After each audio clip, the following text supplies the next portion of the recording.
पहला जो प्रश्न आप देख सकते हैं कि शिव कुमार शर्मा का नाम किस वाद्य यंत्र से जुड़ा है, तो इसका राइट आंसर है दोस्तों ऑप्शन नंबर सी, संतूर से जुड़ा हुआ है। और सितार के सबसे बड़े जो वादक है पंडित रविशंकर है, याद रखिएगा। चलिए अगले प्रश्न की बात करते हैं। अगला जो प्रश्न है आप देख सकते हैं अगले प्रश्न को कि निम्नलिखित में से कौन सा पदार्थ पानी में अघुलनशील है, तो इसका राइट आंसर है दोस्तों चाक पाउडर। चाक पाउडर आपका पानी में अघुलनशील है। दूध एक तरह का मिश्रण है, पायस मिश्रण है। चीनी आपका एक यौगिक है, नमक भी यौगिक है, याद रखिएगा।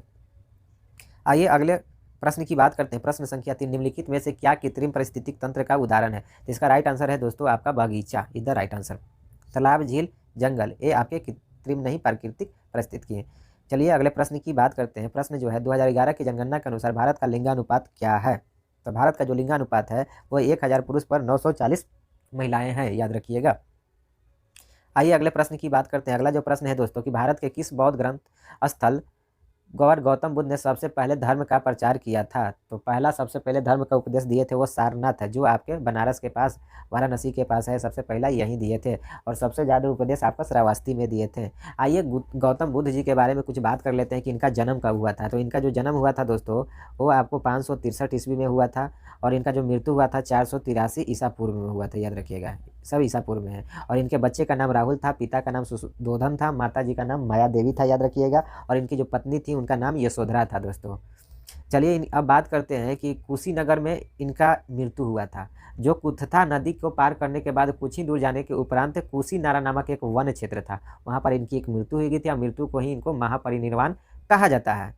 और बराबर की जो गुफाएं आप लोग ऑप्शन में देख रहे हैं, बराबर की जो गुफाएं हैं ये आपके जहानाबाद जिले से गया से 24 किलोमीटर की दूरी पर पड़ता है, जो बिहार में है।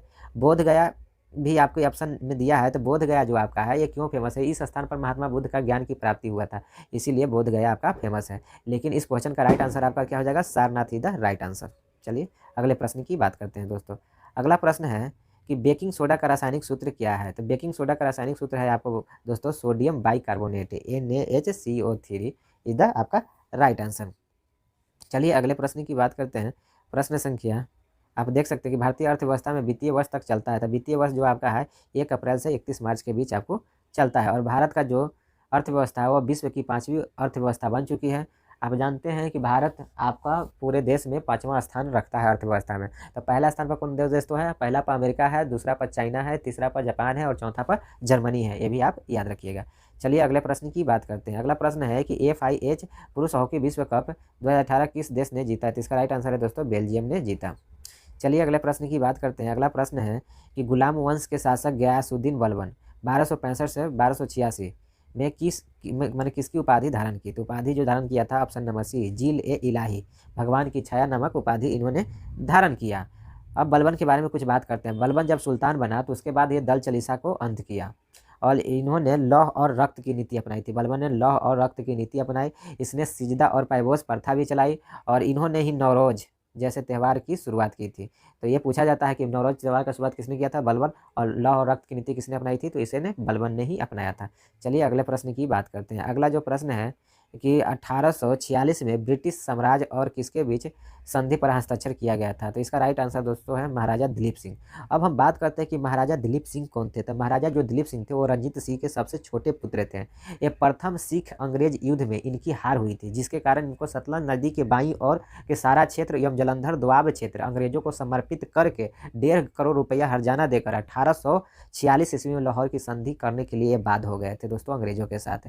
और ये ही दिलीप सिंह थे जिन्होंने कोहिनूर हीरा दिलीप सिंह से छीनकर महारानी विक्टोरिया को अंग्रेजों ने दे दिया था, और दिलीप सिंह को 5 लाख रुपया सालाना पेंशन के रूप में देकर इनकी माता जो थी, जिनका नाम था जिंदा, रानी जिंदा के साथ इन्हें इंग्लैंड भेज दिया गया था। तो याद रखिएगा ये दिलीप सिंह जो है आपका महाराजा रंजीत सिंह के सबसे छोटे बेटे थे। तो यही था मेरा दोस्तों वीडियो।